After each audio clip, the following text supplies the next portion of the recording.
de leurs cadavres. Des cadavres. Donc, ils venaient, ils achetaient comme si on achetait la viande. Et lorsqu'on venait acheter là, ou lorsqu'ils avaient un cadavre, ils se partageaient la viande. Ils n'hésitaient pas à tenir la jambe comme si on tenait le gigot de poulet, une cuisse de poulet ou bien un gigot d'agneau. Et lorsqu'ils partageaient, il y avait ce qu'on appelait la tête royale. Ça veut dire que la tête là, c'était pour le roi. Parce que c'est le roi qui bouffait ça. On dit quoi ici? Et non seulement ils se sacrifiaient entre eux comme si c'était des petits pains, quoi. On dit ceci, de Chalut dit qui s'enfonçait sous un couvert encore plus sombre. J'arrivais enfin au tombeau du vieux Passol. Le vieux Passol, c'était un roi, le frère du monarque régnant. Le cercueil était à terre, entouré de chaque côté de grands coffres qui contenaient les richesses de sa défunte majesté. Au milieu et au-dessus de ces coffres était entassée une énorme vaisselle, des miroirs, des cruches, des plats, des pots de fer, des barres de même métal, des sonnettes, des reins et de cuivre et autres objets précieux que le vieux Passol avait voulu emporter dans sa tombe avec lui. On voyait là aussi coucher tout autour et en ordre de nombreux squelettes de pauvres esclaves, une centaine au moins, qui avaient été immolés à la mort du monarque. Donc, vous voyez comment ils étaient sadiques. Vous voyez la tâche, donc ils étaient détachés en fait de toute émotion, ces voyous spirituels. Bon, c'est comme ça que je les appelle. Et leurs pratiques, ce sont... Non, non, non, monsieur, laissez-moi, je termine. Et leur façon d'agir, c'était plus ou moins de la saleté spirituelle. Je dirais même que c'était de la saleté spirituelle. Et donc, voilà comment ils se vendaient entre eux. Donc, comme on parle de l'esclavage, je vais vous montrer comment ils se vendaient. Ils vendaient leurs semblables contre du sel. Ils vendaient leurs semblables pour quelques feuilles de tabac. Vous voyez, donc le monsieur était en train de dire qu'on apporte des sources. Et donc, voilà des sources qu'on apporte. J'espère que vous êtes servi, monsieur. Et donc, voilà ça. Et ici, dans ce passage, il dit ceci. Je fus aussitôt entouré d'une foule curieuse parce qu'ils n'avaient jamais vu un blanc. D'entre eux n'avaient jamais vu d'homme blanc.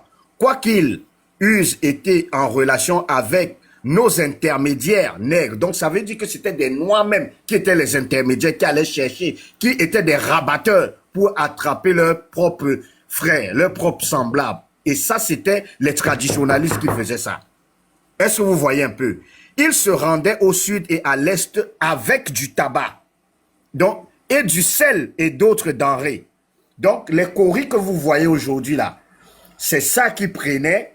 Ils allaient prendre ça dans l'île là-bas.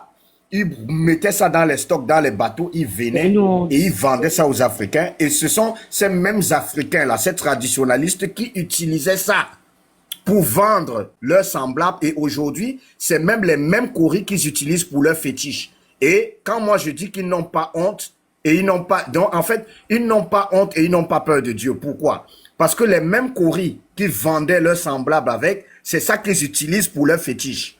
Est-ce que vous comprenez un peu? Les coris qu'ils portent là, ils disent que c'est africain, c'est des coris que les Occidentaux ont ramenés en Afrique et c'est ce qu'ils utilisaient comme monnaie. Ces gens-là. C'est ça qu'ils utilisaient comme monnaie. Et donc, voilà des gens qui se vendaient. Et il y a une autre partie intéressante où ils ont vendu une certaine dame. Ils ont vendu une dame et un monsieur, pourquoi? Contre quelques fusils, quelques feuilles de tabac et autres. Et donc, voilà ce qu'ils faisaient. On va en 2015, toujours les traditionalistes. Vous voyez ce monarque, c'est Loni Ife Oba Okunadje. Quand il est mort, on a voulu enterrer un Abobakou. C'est quoi les Abobakou? Les Abobakou, ce sont les gens dans la tradition. Quand ils sont nés seulement pour le roi en fait, pour accompagner le roi dans l'au-delà. Et donc lui, il est décédé en 2015 et on a voulu enterrer son Abobakou. Et l'Abobakou, c'est le lit du roi. Ça veut dire quoi? On dépose l'Abobakou qui va servir de lit au roi et le roi vient, on vient mettre le défunt roi sur lui, vivant. Et on l'enterre comme ça, voilà ça. L'enterrement de Loni, il fait en 2015. Et donc, voilà ce qu'ils veulent nous ramener en Afrique. On va rentrer encore dans d'autres pratiques sataniques. Donc, vous voyez les enfants de malheur. C'est quoi les enfants de malheur? Les enfants de malheur, ce sont des enfants africains qui naissent avec certaines anomalies. C'est-à-dire, les enfants, lorsque vous avez un enfant qui naît et que dans sa gencive supérieure, quand ses dents commencent à pousser entre 3 et 4 ans, quand ses dents commencent à pousser, sur la gencive supérieure, il faut déjà cet enfant-là très rapidement parce qu'ils vont dire que cet enfant est un enfant sorcier. Donc voilà, les porteurs de certains traits sont considérés comme enfants de malheur ou banaba maloua. La notion est précise. Chaque enfant rentrant ou non dans cette catégorie et cet état se reconnaît à la naissance ou plus tard à l'âge de 3 ou 4 ans. Certaines catégories d'enfants de malheur devraient obligatoirement être supprimées. Ceux dont l'existence était considérée comme une menace grave pour la communauté.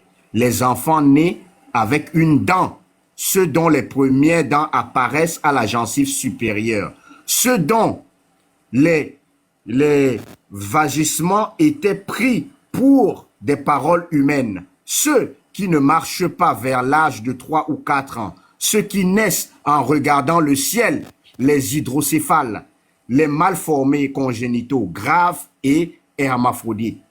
Pour d'autres catégories, les règles étaient imprécises. Donc, voilà des enfants qu'on sacrifiait. Même les enfants qui naissaient avec les yeux bleus. Tout ceci au nom de la tradition. Donc, voilà des gens qui vont venir et qui vont nous raconter des bêtises ici en longueur de journée. Et encore, si on retourne dans cette Égypte antique-là, n'est-ce pas? On va retourner dans l'Égypte antique. Attendez, hein, excusez-moi, parce que j'ai trop de dossiers. On va essayer d'en finir avec eux aujourd'hui. Donc, voilà des gens, n'est-ce pas, qui, là, on retourne, mystère égyptien de Deschalut. On vient, ça, j'adore ça. Ça, on entre, n'est-ce pas, dans la pratique égyptienne même, où on va voir ce qui se passait, parce que c'est de ça qu'ils ont hérité, et c'est de ça que les Africains ont hérité. Vous voyez ici, sur l'image, ici en haut, il y a les sacrifices de bêtes. Et là, en bas, est-ce que vous voyez des sacrifices humains? On dit ceci. Un homme ou plusieurs hommes sont égorgés pour que leur vie sacrifiée rachète le défunt de la mort. Donc, ça veut dire qu'à l'Égypte antique, dès la première ère préhistorique, jusqu'à la période assez tardive, jusqu'à la 19e dynastie, voilà ce qu'ils ont fait. Aux défunts, et peut-être qu'assez tard dans la période historique, on immolait réellement des victimes humaines qui figuraient être l'ennemi de tout Osirien. Dans la suite, on sacrifia le plus souvent des étrangers. Et les étrangers, probablement des prisonniers de guerre nubiens et européens. Donc, eux-mêmes, qui disent que leurs ancêtres sont les Égyptiens, c'était eux qui sacrifiaient les Noirs. Donc, ils sacrifiaient les Nubiens, c'était des Noirs. Donc, ils sacrifiaient des Noirs et ils sacrifiaient également les Européens. Donc, et c'est de ces pratiques-là que les Africains ont hérité. Et ici, on a trouvé le plus vieux sacrifice humain. Je dis bien le plus vieux sacrifice humain au Soudan. Donc voilà ça. Et aujourd'hui, dans les fouilles archéologiques d'Al-Kaldada, on peut trouver ça. Hein? Ce sont les archéologues qui ont trouvé ça. Et les archéologues ont trouvé ça où? Les fouilles archéologiques datent depuis il y a plus de 5500 ans. Donc ça veut dire que ça correspond dès les premières ères égyptiennes. Les premières ères égyptiennes. Est-ce que vous comprenez un peu, mes chers frères? Donc, voilà tout ça que les gens viennent défendre ici. Bon, pour ne pas être long, je vais m'arrêter là pour l'instant. Et s'il faut apporter d'autres sources encore, on a des sources. Donc, okay. on a des sources et voilà, merci. Merci Yaya. Je pense qu'il n'y a pas grand-chose à dire encore. Des sources là. Ouais, monsieur Yaya. Attendez, attendez non, frère, les il faut gars. te calmer. Ali, il faut te calmer, champion. Il faut te calmer. S'il te plaît, est-ce que tu me connais? Il voulait démonter mon narratif. Non, est-ce que tu me connais? Je dois lui répondre. Non. Est-ce que tu me connais? Monsieur Yaya. Si tu vois que j'ai pris la parole là, est-ce que tu me connais? Monsieur Yaya, essayez de Non, moi la question je te parle à toi. Est-ce que tu me connais? Monsieur Yaya, vous n'allez pas fuir quand même. Yaya, il faut pas répondre. Vous avez bien eu le temps. Non, je ne fuis pas. Non, Yaya ne répond pas. Voilà. Si tu ne connais pas les gens, si tu vois que j'ai pris maintenant, la parole, ça veut dire que j'ai le droit de prendre la parole. Okay. en face de votre contradiction, et Non. de vos mensonges, Tiens, et de tout ce que vous avez étalé ici. tu peux Moi, je écouter veux là. discuter Tu peux avec vous. écouter? Est-ce que Malgré tu peux tous ces écouter? tests-là, Monsieur il a Yaya, écrit lui-même ces tests-là. Monsieur Yaya, moi, je vais discuter avec vous. Démitez-vous, ne fuyez pas. Parce que... Non, mais attendez, Vous posez des c'est questions. vous qui allez fuir. Sinaloa, je suis modérateur ici. C'est pas à toi d'aller demander à qui que ce soit. Donc, si tu es de modérateur, parler. il faut moi descendre, frère. Moi, je discute pas avec toi. Je Non, discute c'est un avec quelqu'un. kémite, Non, c'est mais tu normal. n'as Les pas à kémites sont discuter impolis. avec moi. C'est C'est moi. normal. Écoute-moi bien. C'est quelque chose de normal chez les kémites. Les kémites sont impolis. Les Mais kémites c'est quoi ça? sont des personnes qui Ah oui, sont Je n'ai vides pas à de discuter puissance. avec toi. Vous allez Est-ce que dire moi, ça. je t'ai dit Sinaloa, j'ai envie de allez-y. discuter avec toi? Ali, laisse-le parler, après tu vas lui parler, t'inquiète. Laisse-le. Sinon, Monsieur comme ça, il va- Sinaloa, laisse-le parler, allez-y. Ali. Oui, Eh. posez vos questions. Monsieur, vous dites que les Sinaloa. kémites sont impolis. Ne faites pas ça. Parce que ici, là, je me suis fait insulter Mais- par une femme. La femme, c'est... Mais ça- ça- la douceur. attendez. C'est vous-même qui le démontrez par vos actes. C'est Non, pas moi non, qui le dis. il veut m'empêcher c'est de vos parler. actes qui C'est- parlent c'est- à la place. Ok, Bon, ok. allez-y, posez votre question. Ok, le livre que vous avez pris comme source là, hein, elle a été écrite. Quel livre? Il a été écrit. Parce que j'ai présenté beaucoup. De quelle source? Ok, le premier livre que vous avez émis là. Hein? Des chaluts. Voyage D'accord. et aventure en Afrique équatoriale. Ok, donc vous allez me répondre progressivement. Je vais vous poser des questions progressivement. Oui, allez-y. D'accord. Est-ce que vous pouvez nous faire une biographie, vous pouvez nous parler de la biographie de Monsieur de Charlus là, celui qui a écrit ce soi-disant livre là, pour descendre nos ancêtres. Est-ce que vous pouvez nous faire sa biographie? Parce qu'on ne vient pas prendre le livre de quelqu'un et sans connaître cette personne. Ouais. Sans connaître, Oui, donc, sans alors, connaître le niveau attendez. intellectuel de cette personne. Et la vous, stabilité votre aussi de niveau, cette personne. et vous avez quel Non. niveau Non, monsieur, intellectuel? je vous dis non, attendez. Non, on va aller attendez. Oui, on va aller doucement. On va aller Non, non. doucement. Oui, On va aller bien sûr. doucement. Moi, ok. ok, vous allez me répondre. On ne prend pas un livre. Oui, attendez. Oui, bien sûr, vous allez parler, s'il vous plaît. Je vais vous laisser parler après ça. On ne prend pas un livre Mhm. en se basant que sur des écrits qui vont en notre sens, sans connaître la valeur intellectuelle d'une personne, sans connaître son niveau, Mhm. niveau d'études, sans connaître la fiabilité de cette personne. Tu vois? Donc moi, j'aimerais, si vous nous donnez la biographie complète de cette personne-là ici, n'allez pas sur Google maintenant et donnez-nous la biographie complète de cette personne-là maintenant. Parce que dès que vous mettez en pause, bon, même si vous avez déjà d'autres machines à côté, mais donnez-nous la biographie de cette personne. Alors, De Chalut, c'est un métis, hein. C'est un monsieur qui est métissé d'ailleurs, et qui, son parent était un vendeur d'esclaves. Et il a grandi dans cette atmosphère-là. Et à l'âge majeur, il a décidé de partir en Afrique et aller explorer les territoires africains. Et donc, il raconte donc son aventure. Donc, tout ceci, dans ce livre-là, c'est son aventure, son arrivée sur les côtes équatoriales, donc le Gabon, le Cameroun, toute l'Afrique centrale, toute cette région-là. Et il raconte donc comment les peuples vivent, comment son quotidien, comment il allait à la chasse, ainsi de suite. Voilà, comment la vie se passait, comment les gens se bouffaient entre eux, comment les commerces étaient faits avec des Portugais, des Français, des Hollandais, comment l'esclavage était fait. Donc voilà la biographie de Deschalus. Non, mais vous n'avez pas, vous Parce n'avez qu'il était acteur. Et Deschalus, et où c'est intéressant, Deschalus est l'acteur de ce qu'il est en train de rédiger parce qu'il a vécu ce qu'il est en train d'écrire. Vous comprenez? Donc c'est pourquoi cette source est véridique. Une Il y histoire a l'huile vécue. noire aussi que j'ai montré tout à l'heure aussi. Ce sont des Africains. Il y a une société qui s'est formée qu'on appelle la société des africanistes. D'accord? Voilà. La société des africanistes, c'est un mouvement, c'est un groupe qui va se former spécialement. Ce sont des anthropologues qui vont venir en Afrique pour venir voir comment les peuples vivent et qui vont noter au fur et à mesure. Soit ils se basent Exactement. Attends. sur ce qu'ils voient directement, soit ils vont prendre l'histoire que ces peuples-là même racontent et qu'ils vont rédiger. Non. Voilà comment la société est formée.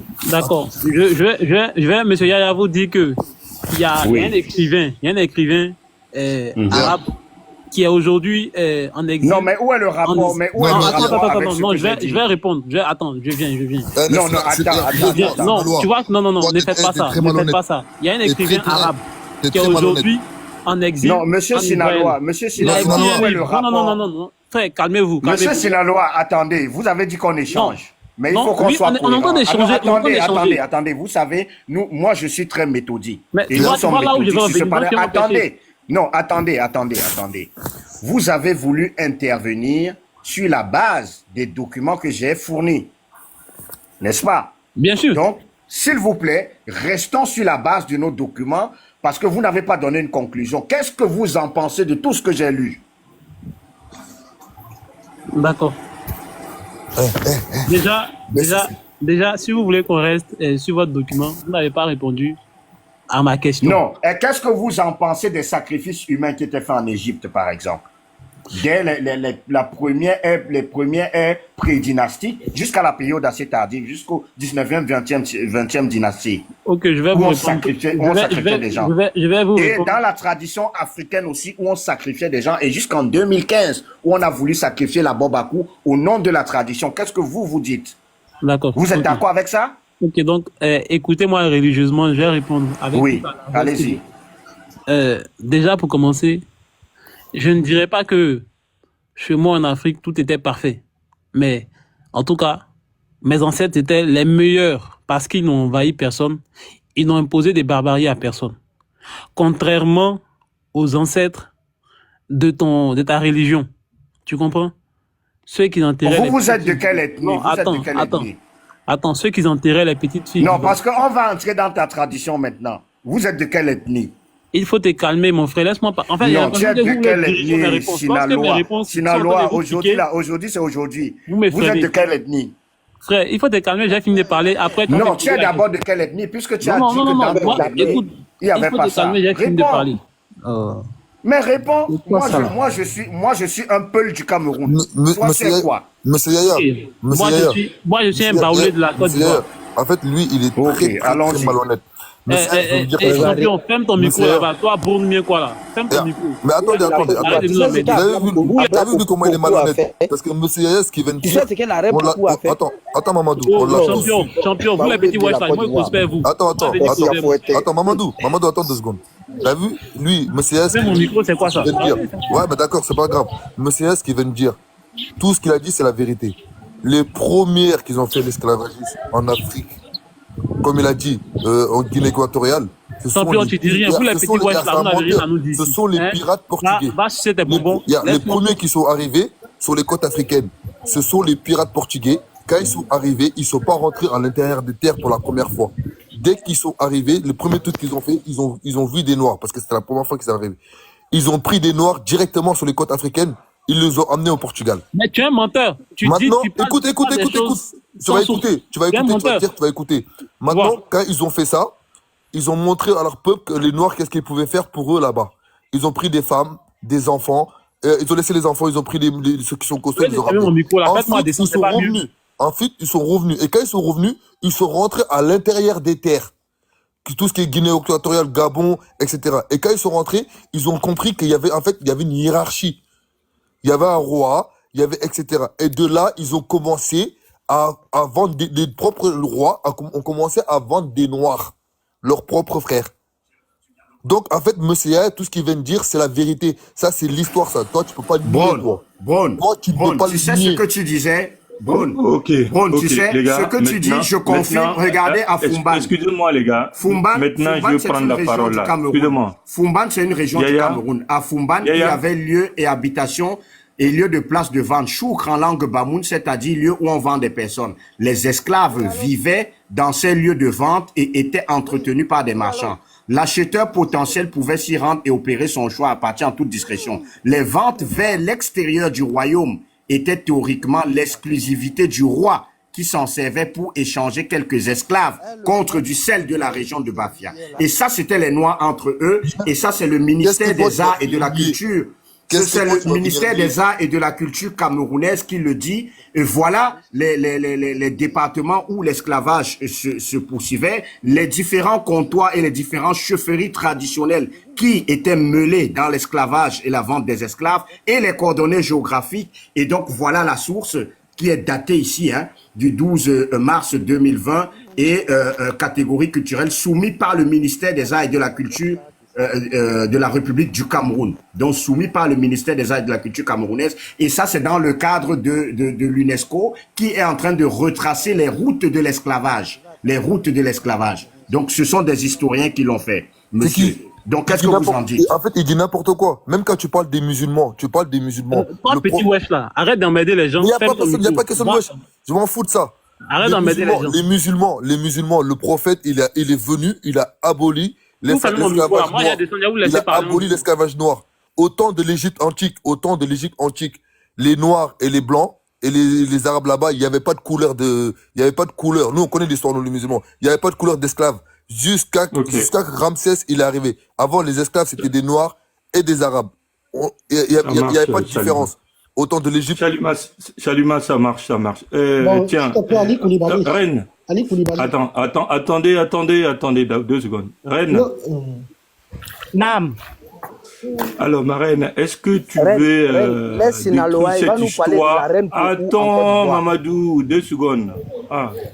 Est-ce que tu veux prendre cette histoire des esclavages là, en Afrique là pour nous démontrer un peu et après on va le descendre parce que il n'a rien à nous prouver parce qu'il sait pas qui est qui, il s'adresse comme ça sur un panel de gens et avec beaucoup de manque de respect. Mais on va te laisser toi démontrer et tout ça et après on va lui dire bonne journée, ok, s'il te plaît. Toi, moi, de toute la façon, je dois aller au travail. Je dois aller au travail effectivement.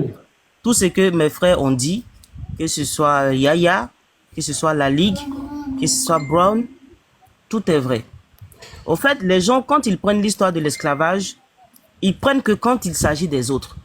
Mais il va jamais dire, même la MAT dont il parle là, la MAT n'a jamais interdit l'esclavage. Les lois de la MAT n'ont jamais dit qu'il faut arrêter l'esclavage. Vous savez ce que la MAT dit? La MAT dit tout simplement de ne pas faire maltraiter l'esclave par son maître. Dans les 42 associés de loi de la MAT. J'ai le livre des morts avec moi ici. Okay. Par contre, lorsque tu étais esclave en Égypte, et c'est même ce système de caste qui a continué jusqu'en Afrique et qui se trouvait même en Mauritanie.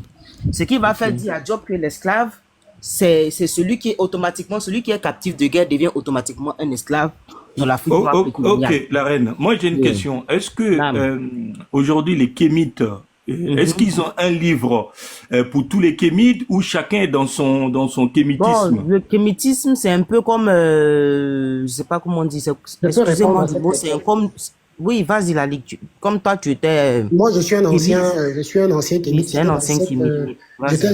C'était en 2021. Il va répondre à ça vu qu'il était kémite. J'ai fait 2 mois dedans. Vas-y, la Ligue. J'étais dans cette débilité mentale-là, parce que très souvent, il faut toujours être en France pour être kémite, ou bien en Occident, et qu'il faudrait qu'on ait eu un problème dans sa vie. Les kémites, à la base, sont des gens qui se forment sur Internet, Wikipédia, les vidéos des États-Unis en anglais, Omotunde, Kémi Seba. En fait, c'est un cumulatif d'un ensemble de vidéos, tout simplement. Et ils lisent des livres qui sont recommandés par des mentors, comme par exemple le Sech Kovir et Mireille Gomez qui est à Paris, comme par exemple Omotunde qui va dire j'ai écrit tel livre. C'est ça que les kémites vont prendre, ils vont lire. Et c'est sur des choses comme ça, effectivement, qu'ils vont se former, ils vont aller chercher un certain Mbambombok, je sais pas, Camerounais venant Bassa. Ok, mais l'origine vient d'où? Les kémites à la base, ça vient des États-Unis, les années 1970, une dame qu'on appelle Tamara Siouda, qui a effectivement mis sur pied ce qu'on appelle une reconstruction de ce qu'elle estime être la spiritualité dite égyptienne sur un ensemble d'éléments qui avaient déjà été retrouvés. Faut dire qu'elle est blanche. C'est une Américaine blanche. Exactement, c'est ce que je veux entendre. En fait, là, aujourd'hui, la question, j'arrive, moi, je suis méthodique un peu sur les choses. Oui. Donc, ce que tu es en train de me dire, là, la Ligue, donc, aujourd'hui, les jeunes un peu défiance mentale qui sort qui parlent sur Internet avec tout ça, tout ce qu'ils disent là, ça vient d'une blanche qui se trouve aux États-Unis et qui les a montré qu'est-ce que c'est qu'une spiritualité africaine, c'est bien ça? Tout à fait. C'est une blanche pure et dure. J'ai sa photo. J'avais même fait un live sur elle. Tamara Siouda. Je ne sais pas, Yaya, tu as un ordinateur devant toi. Mettons Yaya en grand, et comme ça, il montre la photo de Tamara Siouda. Elle ne ressemble même pas à Reine Soninké, elle ne ressemble même pas à Yann. Yaya, on t'écoute avec la photo. Mets la photo, s'il te plaît, pour que le frère voit un peu qui est Tamara Siouda. Oui, attendez, je mets...